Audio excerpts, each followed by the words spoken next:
tell me, he was like, well, you know, when you come to work, you supposed to come to work. He was asking me, like, in agreement, do I agree with that? You come to work, to work. You don't come to work to preach. Uh-huh.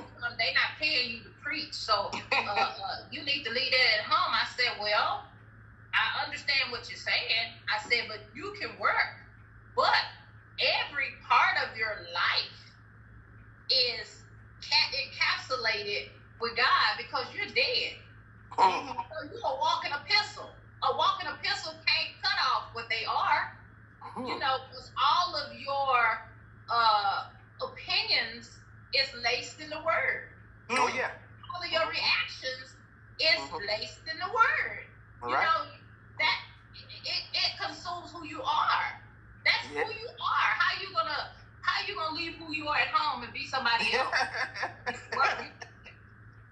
But you know, we do that because we have those secret agent Christians. Yeah. You know, they only Christian when they're among Christian folk, you know, in a Christian setting, you know. But if you put them in a different environment, you wouldn't be able to recognize that they were Christian. Mm-hmm.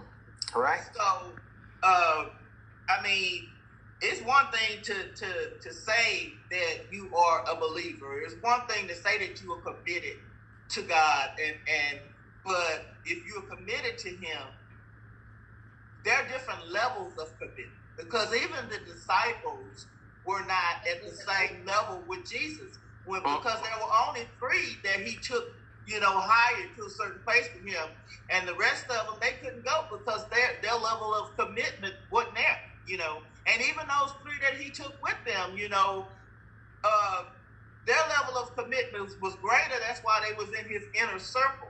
So the inner circle in the inner circle. yeah. So, you know, there are different levels and different levels of commitment, you know. Just like when you first get saved, you know, you got newborn babe in Christ. You think about a newborn baby, you know, when they're first born, they're totally dependent on their parent for everything because they can't do anything for themselves, you know. And so when we first come to Christ as newborn babes, we're just like those newborn babies. We don't know anything about Christ. You know, we're learning, you know.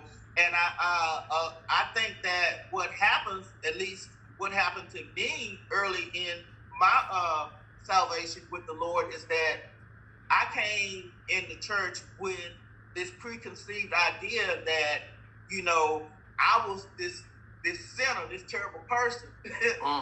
And all the people in the church had it together, you know, because they was in the church, so they must have it together. And so I came in the church thinking that, you know, I had to get it together, but they already had it together, and I couldn't have been no wrong. That was they were just, some of them, not all of them, but some of them was just as messed up as I was. And even them that had been in the church a long time. Because sometimes you think that, you know, because a person is older or because they've been in the church a long time, you just assume that they're at a certain level in God. And that's just not always the case. No. It really isn't. And I had to learn that the hard way. No. It's about yielding.